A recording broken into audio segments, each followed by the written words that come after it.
Wana hii mimba si yako? Una siri wewe. Jamani, unafikiri sijui ulichokifanya?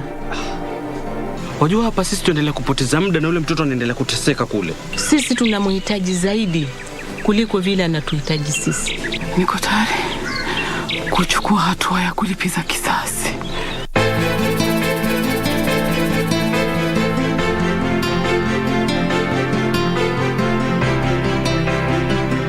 Mundos divididos por una sombra de traición. You're being pathetic, Santiago. I don't know why you're so jealous of your brother. No, Father, I'm not jealous of my brother. If I'm telling you I want her to leave, it's because I have good reasons. Hey, be careful with what you're about to say. But the one thing I can't understand is why is everybody so crazy about that crass girl? Even my foolish brother. Just think that in the long run, if you didn't break up with her, you would have hurt her worse, and you would have hurt yourself as well. So what if I did? So do you want her to find out what went on between us? She might end up committing suicide. Oh, come on, why would you do that? Well, she is intense just like you. Lying heart. Fue sembrando el veneno y la ambición.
Hali gani mpenzi mtazamaji, karibu kwenye Darubini ya Channel 1. Leo ikiwa ni siku ya kwanza ya mwezi Februari, tarehe mosi mwezi wa pili mwaka 2022. Huo ndio mwezi wa mapenzi sasa. Mtazamaji, leo kwenye Darubini tuko na mengi tuliyokuandalia, ikiwa ni pamoja na jinsi kujua Kiingereza kunavyoweza kukuinua hadi kiwango cha kimataifa. Tutasikia kundi la wafanyikazi wa humu nchini ambao wamenuka sana baada ya kusomea Kiingereza. Ndo hayo sasa mtazamaji, lakini kwanza tupate vidokezo.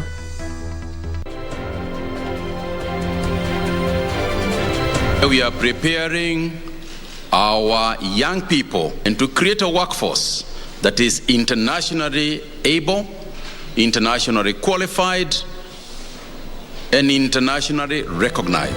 Ni matumaini mapya wauguzi 300 wakielekea Uingereza kwa ajira. Wabunge waidhinisha kwa kauli moja orodha ya wanachama wa kamati ya kuratibu shughuli za bunge. Na meneja wa zamani wa halmashauri ya Warma atozwa faini ya shilingi milioni 7.64 kwa kosa la ulaji rushwa.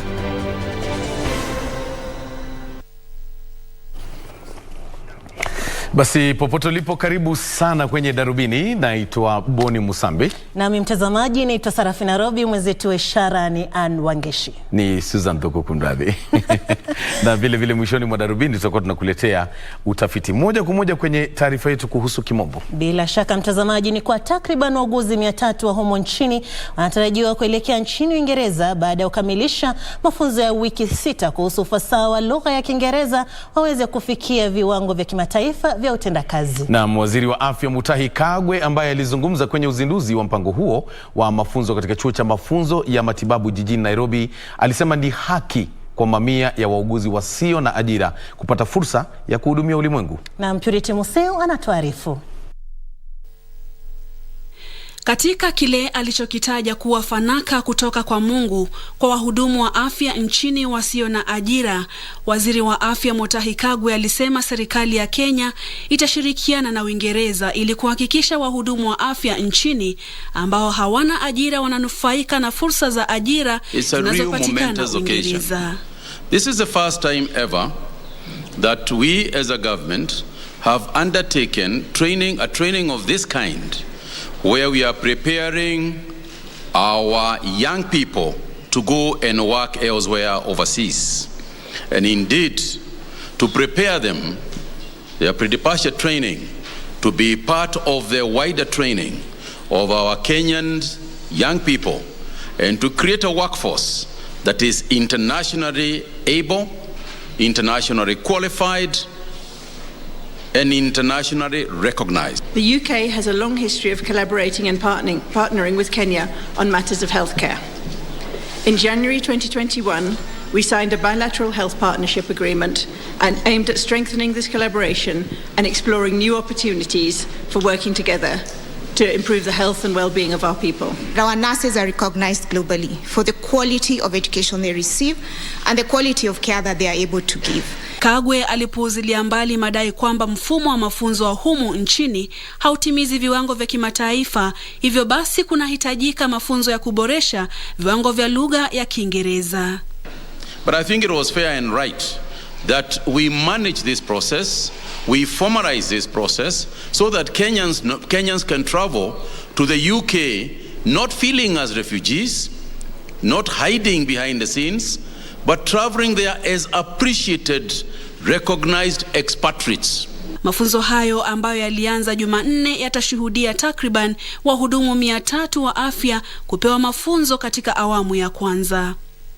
Wakati huo huo, Kagwe anazitaka hospitali za kibinafsi kutoitisha viwango vya juu vya malipo ya matibabu, akisema bei yao ya kupindukia ndiyo sababu ya mvutano na hazina ya kitaifa ya bima ya matibabu.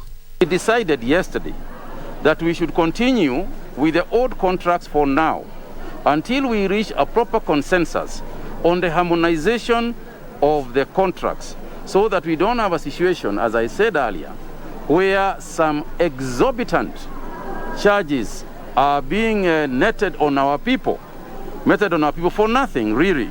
Purity Museo, Darubini. Kwingineko, mtazamaji, ni kwa bunge linatarajiwa kurejelea vikao vyake baada ya bunge kubatilisha uamuzi wa juma lililopita ambao nusra ulemaze shughuli zake. Wakiidhinisha orodha ya wanachama wa kamati ya shughuli za bunge, wabunge waliwalaumu wenzao kwa kuingiza siasa za vyama kwenye juhudi za utoaji huduma kwa Wakenya.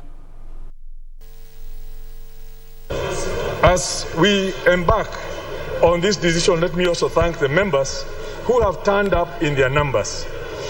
Because this is our house, and we cannot let partisan politics come into the way of what we are committed to do in this house when we sought to uphold for the welfare of society and the just government of the people. Today, I am very confident that this motion is going to go through, so that we can embark on serious legislative agenda of the House. Mr. Speaker, the leader of majority has just read a couple of papers to the House, which he has already tabled, including supplementary budget policy statement, among other things. Will as many as of that opinion say aye? Will as many as of the contrary opinion say nay? The ayes have it. The ayes have it. The ayes have it, Honorable Sankok. Honourable members, now that the House has adopted the motion approving the appointment of members to the House Business Committee, I wish to invite the committee members to a meeting immediately following this sitting in committee room number 9. The House stands adjourned until Wednesday at 9:30 a.m. and there will be business.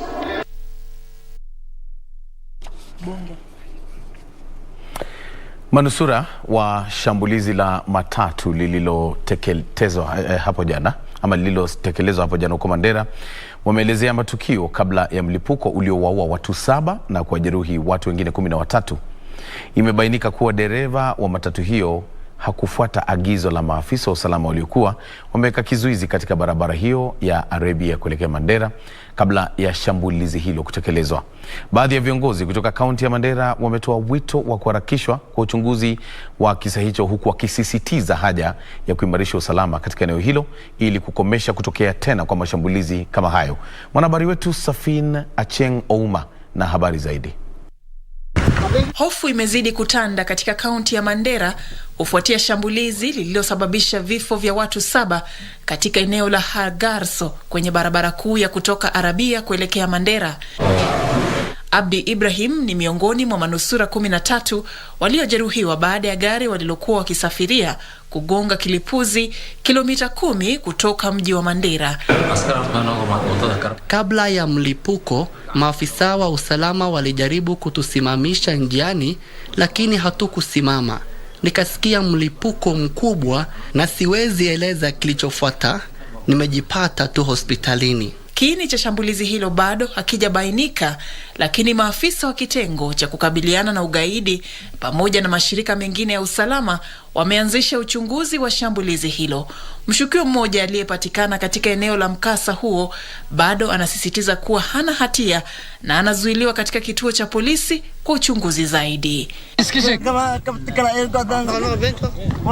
Sikuhusika kwa kusababisha mlipuko huo mimi. Nilikuwa nachunga ng'ombe wangu msituni na sijui ni nani alichimba hili shimo. Viongozi wa kaunti hiyo wameshtumu shambulizi hilo na wametoa wito kwa mamlaka husika kuimarisha usalama katika kaunti hiyo ambayo imekuwa ikishuhudia mashambulizi ya mara kwa mara. This is the third time actually in this scenery that lives have been lost. One time we have lost quite a number of security personnel. Again we have lost civilians. A bus has just, I think it's almost a year ago or something close to it, that has been hit by this same IED. And we have lost 5 lives in that bus attack. We have now again lost 7 lives. We are appealing to the government of Kenya to come up with strategies on issues of this IED. Indeed, they should think of coming up with a technical way of handling these IEDs, detectors that can be able to detect IEDs. We are requesting, or rather asking the President of the Republic of Kenya to invoke his powers to ensure Kenya Defense Forces safeguard the territorial integrity of this nation. We are also asking the government to ensure that this road is completed, because if there is tarmac on this road, these incidents will reduce. So I would wish the government to enforce more vigilance and more patrols so that this kind of incidents don't take place. Majeruhi wanaendelea kupokea matibabu katika hospitali mbalimbali za kaunti ya Mandera. Nikiripotia Darubini, naitwa Sarafina Acheng Ouma. Kwingineko, mtazamaji, ni kwa Rais Uhuru Kenyatta ametoa wito kwa shirika la fedha la kimataifa AFC na taasisi nyingine za kifedha za Benki ya Dunia kutoa msaada zaidi kwa sekta ya kibinafsi ili kuchochea ukuaji wa uchumi wa Kenya. Rais Kenyatta alisema AFC ina uwezo wa kusaidia katika kuifanya Kenya kuwa kitovu cha uwekezaji chenye faida kubwa kupitia kusaidia sekta ya kibinafsi katika kutekeleza ajenda 4 kuu za serikali. Mkurugenzi mkuu wa shirika la fedha la kimataifa Diop, ambaye yuko katika ziara ya siku 5 nchini Kenya, leo aliongoza ujumbe wa ngazi ya juu hadi ikulu ya Nairobi kwa mkutano na Rais Uhuru Kenyatta na maafisa wengine wakuu serikalini. Kwenye mkutano huo, Diop alimwelezea Rais Kenyatta kuhusu kuhusika kwa shirika hilo katika sekta tofauti za kiuchumi chini ya ajenda 4 kuu za serikali. Mkurugenzi huyo mkuu wa IFC alisema alipanga kufanya mashauriano na washikadau katika sekta ya dawa na makazi ili kuona jinsi wanavyoweza kushirikiana katika kuhakikisha upatikanaji wa huduma za afya na makazi nafuu kwa Wakenya. Rais Kenyatta na Diop pia walijadili mpango ambao Kenya inanuia kutekeleza ili kutengeneza chanjo.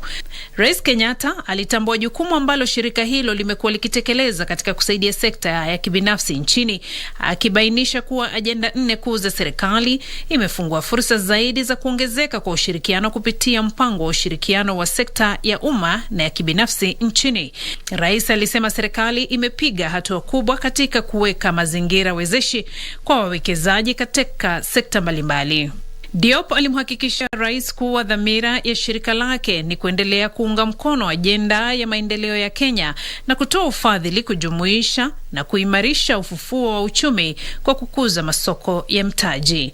Beatrice Gatonyengetich, biashara. Asante Beatrice Gatonyengetich. Sasa nasi tunapumua kidogo tu, kisha turejee na taarifa zaidi za biashara. Zipo sio? Za spoti pia zipo. Na kipnusu. Alafu nami nitakuletea utafiti mwishoni.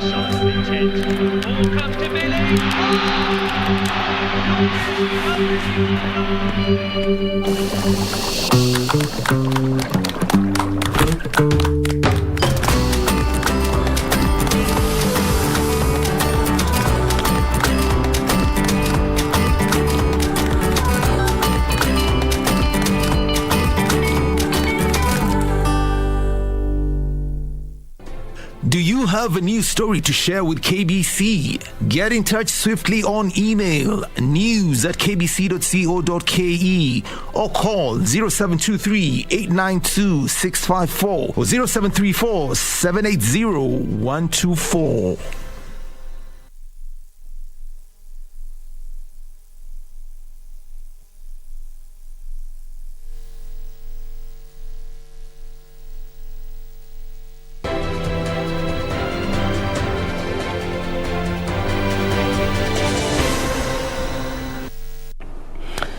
Karibu tena mtazamaji. Wizara ya Usalama wa Taifa inataka iongezwe shilingi bilioni 5.8 katika mgao wa bajeti ya mwaka 2022-2023 ili kuimarisha bima ya maafisa wa polisi.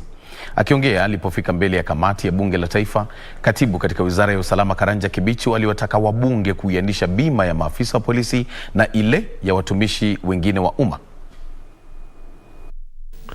Katibu Karanja Kibicho alifika mbele ya kamati ya bunge la taifa kuhusu utawala kutetea bajeti ya wizara hiyo ya mwaka 2022-2023. Alisema wizara hiyo inahitaji shilingi bilioni 142 wala sio shilingi bilioni 103 ilizogawiwa na Wizara ya Fedha. Kulingana na katibu huyo, naksi hiyo ya bajeti itaathiri mpango wa kuwasajili maafisa wapya wa polisi na kuzinduliwa kwa bima ya maafisa wa polisi. 103,000 civil servants are covered at 6.something billion group life. The 135 police officers and prison are covered at 2 billion. When a civil servant loses life, the line of duty, they are given salary of 5 years. 5 years. When a police officer dies in the line of duty, and they are more prone to dying in the line of duty than the others who come to office, they are given 1 year. Wizara hiyo inahitaji angalau shilingi bilioni 5.8 kuiainisha bima ya maafisa wa polisi na ile ya watumishi wengine wa umma. If we are to get exactly cut and paste what the other civil servants are getting, then the deficit is 5.something billion, so that our total cover is 8.1 billion. Hali kadhalika, wizara hiyo inataka kuongezewa shilingi bilioni 2 kununua vifaa vya maabara ya uchunguzi wa kisayansi. Katibu wa utumishi wa umma Mary Kimonye pia alifika mbele ya kamati hiyo kutetea matumizi ya pesa za idara hiyo. Kimonye alitoa wito kwa wabunge kutenga fedha za kufadhili vituo vya huduma, akisema wanakabiliwa na tisho la kufurushwa kutoka afisi walizokodisha kutoka kwa shirika la posta kutokana na malimbikizi ya kodi ya nyumba ya shilingi bilioni 1.7. You know, Huduma is almost a security installation. So in some areas we have poster and we are finding them licensing kiosks around us because you know what poster is going through. I think this is a major discussion, Chair. We probably might not exhaust it here. So we have government data there, we don't want it compromised. Maybe government should acquire the post office premises. Yesho Kiwashira, Darubini. Kwingineko ni kuwa kiongozi wa chama cha ODM Raila Odinga ameahidi kuangazia ufufuzi wa uchumi wa taifa hili na kuziba mianya yote ya ufisadi serikalini iwapo atachaguliwa kuwa rais kwenye uchaguzi mkuu ujao. Akiongea katika kaunti ya Nyandarua ambapo alipigia debe vuguvugu la Azimio la Umoja, Raila aliwahakikishia Wakenya kuwa katika serikali yake kutakuwa na usawa katika utoaji nafasi za ajira na ugavi wa rasilimali katika kaunti zote 47.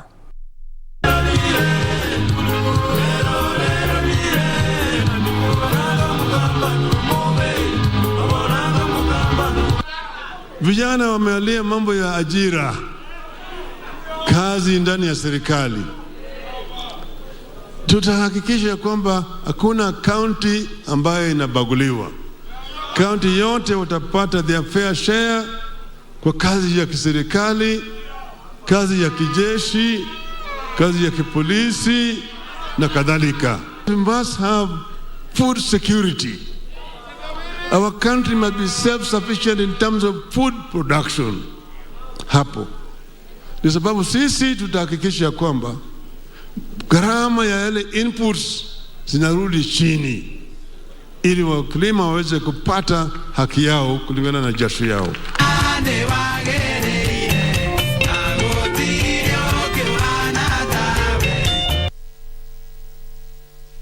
Sasa tuelekee mahakamani, mtazamaji, ambapo aliyekuwa afisa mkuu wa idara ya fedha katika halmashauri ya usimamizi wa rasilimali za maji ametozwa faini ya shilingi milioni 7.64 au ahukumiwa kifungo cha miaka 24 gerezani kwa kuhusika katika ulaji rushwa. James Ambuso Omondi amepatikana na hatia ya kushinikiza kupewa shilingi 445,000 kwa njia ya ufisadi na kupokea shilingi 465,000 zaidi kama rushwa miaka 10 iliyopita alipokuwa akihudumu katika halmashauri ya kitaifa ya kusimamia rasilimali za maji, yani WARMA. Kesi inayoshughulikia kesi za ufisadi imemtoza faini kubwa James Ambuso Omondi kwa kuhusika katika ufisadi. Ambuso ameagizwa kulipa jumla ya shilingi milioni 7,640,000 au atumikia kifungo cha miaka 24 gerezani.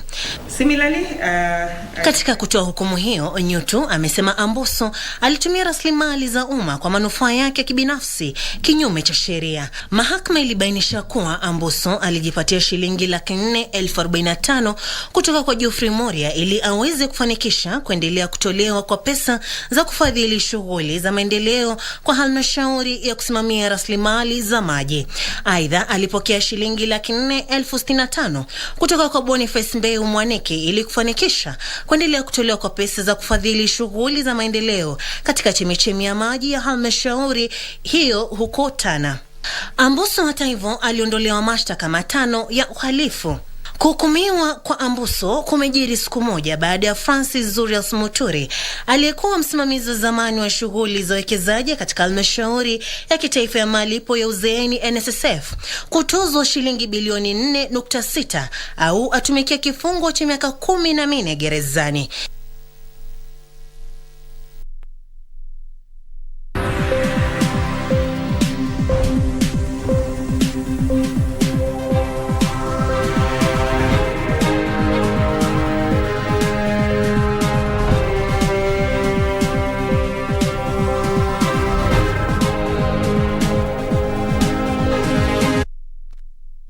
Mtazamaji, sasa karibu kwenye safu ya biashara ambapo watu waliofuzu kutoka vyuo anuai na vile vya kiufundi wanatarajiwa kunufaika zaidi kutokana na mkataba wa ushirikiano wa kiuchumi kati ya Kenya na Uingereza. Madaraji hao wanapokea mafunzo ya kunoa ujuzi wao ili kutimiza mahitaji ya kikazi nchini Uingereza. Katibu katika Wizara ya Biashara Johnson Weru amesema Kenya inaratibu sera mpya ya kiuchumi ambayo itaambatana na mkataba wa ushirikiano wa kiuchumi baina ya Kenya na Uingereza. Taarifa kamili ni kwenye mseto wa biashara.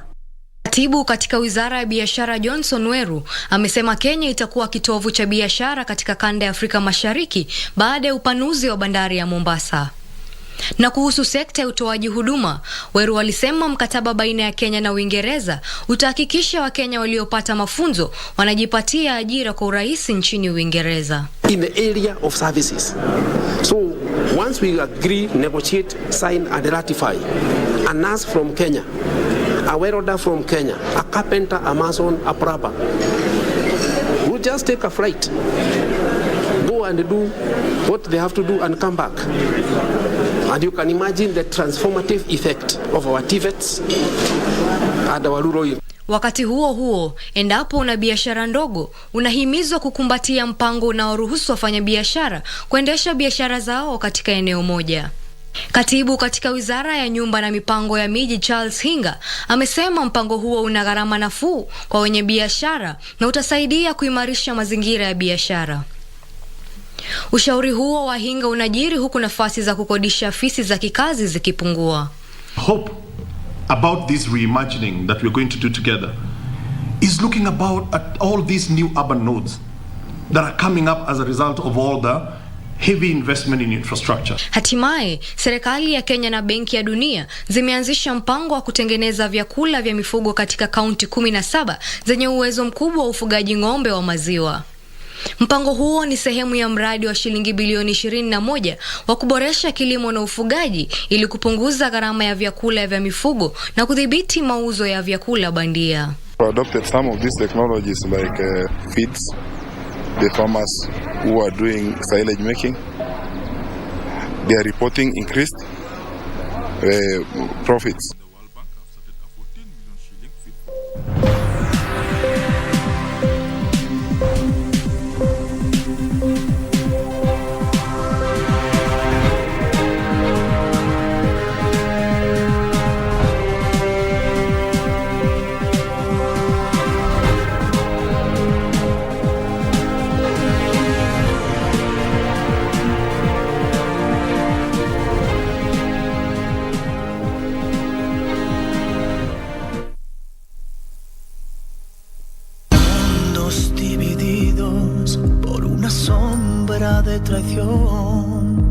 You're being pathetic, Santiago. I don't know why you're so jealous of your brother. No, Father, I'm not jealous of my brother. If I'm telling you I want her to leave, it's because I have good reasons. Hey, be careful with what you're about to say. But the one thing I can't understand is why is everybody so crazy about that grass girl?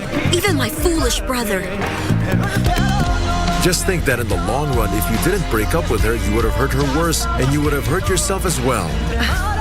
So what if I did? So do you want her to find out what went on between us? She might end up committing suicide. Oh, come on. Why would you do that? Well, she is intense just like you. Lying heart. Fue sembrando el veneno y la ambición.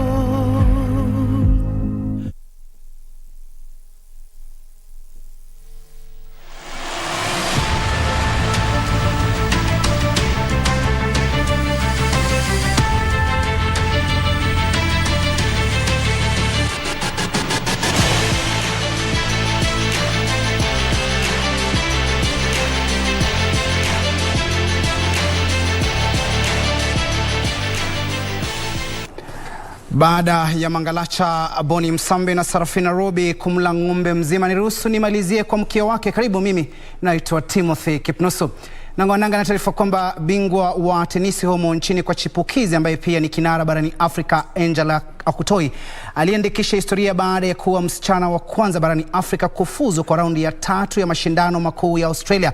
Amesema kuwa ataendelea kushamiri huku akiangazia macho mashindano ya Ufaransa na yale ya Wimbledon baadaye mwaka huu.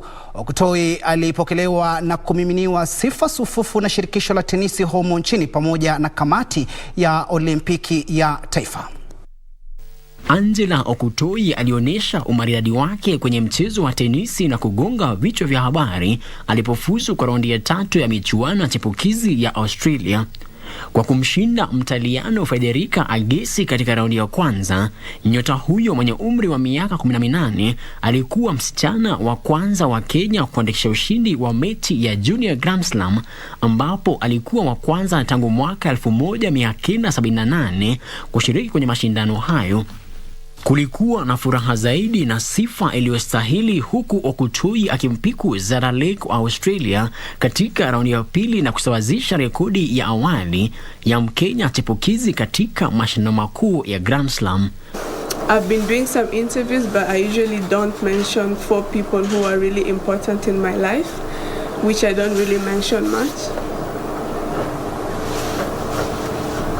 One important person that I don't usually mention is my grandmother.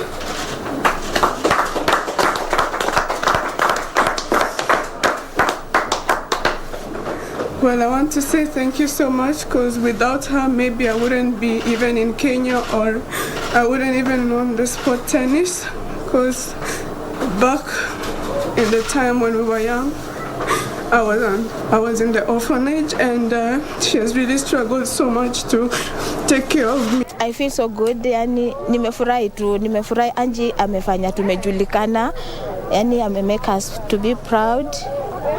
But I always tell her, be focused, respect everyone, play your game, don't look at anyone. Mchezaji huyu mwenye umahiri anaangazia mashindano ya Ufaransa na ya Wimbledon huku akitumai kuonesha ubabe wake na kushamiri. Next is to see myself playing at the other 3 Grand Slams and to break the record that I beat in Australian Open, meaning beating round 3, so yeah. I think it's really good because when you do get a player like Angie, all those little girls and boys outside, they now get that energy to play tennis. They have a role model, and I think tennis is on the upswing again. Without proper infrastructure, you even can't get your products to the market. Without proper infrastructure, you won't even be able to utilize electricity to do this or that. This is fundamental. There are no public courts in Kenya. None exist. Angie is from a structure of teachers, a structure of physiotherapists, mental coach, fitness coach, administrators, tennis coaches. Frederick Muki, Darubini, michezo. Bila shaka tumtakia kila laheri bingwa huyo tenisi Angela Okutoi atakapokuwa anawakilisha Kenya, Ufaransa na Wimbledon. Kwingineko ni kwamba maandalizi ya makala ya 10 ya mbio za magari za Afrika Mashariki yanakaribia kukamilika. Zaidi ya madereva 48 wa kimataifa na wa humu nchini wamedhibitisha kushiriki katika mbio hizo zitakazoandaliwa kati ya tarehe 10 na 18 mwezi huu. Mashindano hayo ya siku 9 yataanzishwa katika taasisi ya wanyamapori KWS huko Naivasha. Madereva mashuhuri wa humu nchini watakaoshiriki ni Kaltundo na Eric Bengi. Gatimu Mindo atashiriki katika mbio hizo kwa mara ya kwanza akiendesha gari aina ya Datsun 180B. Wakati huo dereva Benki amesema hatashiriki katika mbio za WRC Safari Rally mwezi Juni ili kuangazia mbio za kitaifa za Afrika Mashariki. We are celebrating the 10th edition, but we have obviously new ownership from Joey Ghosh. He is the chairman. He can't be here at the moment, but he is flying in this weekend. This year we've taken bigger measures on safety, and I'll break it down in several categories. For drivers, they are getting state-of-the-art equipment installed in their cars, which is primarily to do with assisting in overtaking. Sorry, you'll not be seeing us in WRC. We are taking a sabbatical from that, but let's see what the future holds. We've taken every measure to make sure the car is reliable and successful around the route. You've got to remember they're 30-year-old cars, and we travel sort of on our Kenyan roads.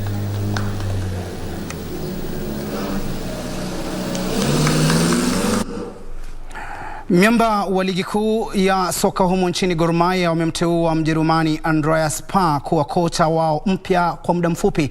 Mabadiliko hayo yanajiri siku 3 baada ya klabu hiyo kumpiga kalamu Mwingereza Mark Harrison na msaidizi wake Sami Omolo. Gor inaongozwa na vinara Kakamega Homeboys kwa alama 6 pekee kwenye jedwali la ligi kuu ya soka humu nchini. I know, I'm aware. It's a club with tradition. It's a club with history, with football history. and I know that the 5th place now is not reflecting the ambition of the club. We will try our best as a coach team. We will try together with the club responsibles, and first of all we have to handle and to evaluate the team. I know it is a young team, but for us it's a situation that we can resolve, and that these children, they can grow up, but also to create a good team, to push the team to get also immediate results. Naam, mtazamaji, sana ikizidi sana uone vibaya sana, nami sitaki kusema sana. Naitwa Timothy Kipnusu. Tucheze tena hapo kesho. Usukani inarejesha kwa Abuni Musambi kwenye kitengo cha ile utafiti waweze kutamatisha Darubini.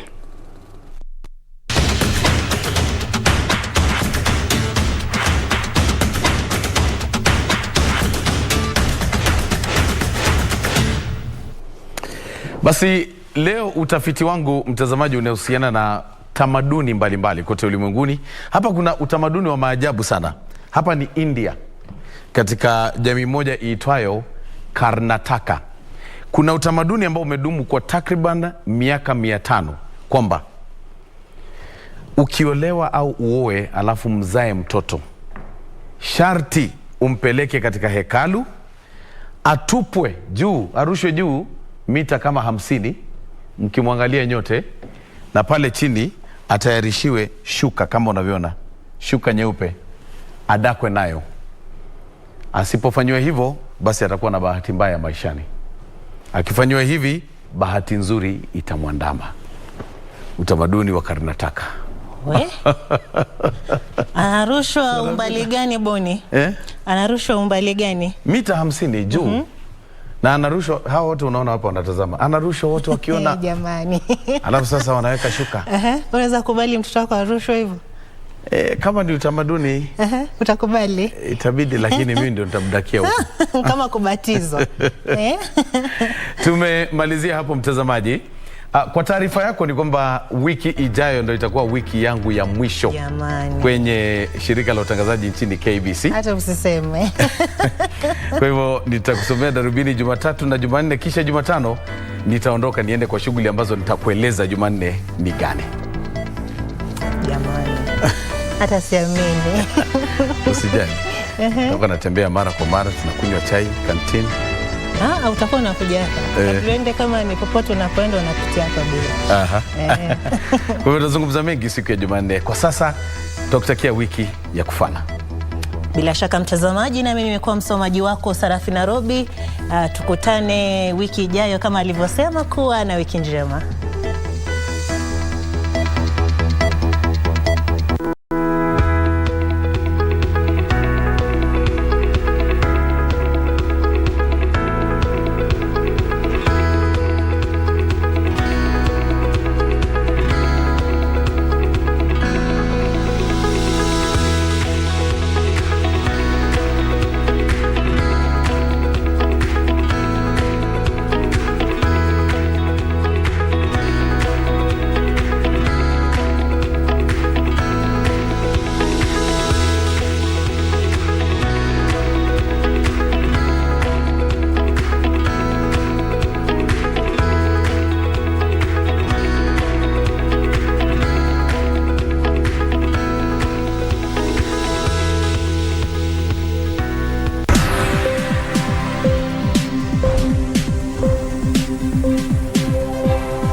I've thought it through.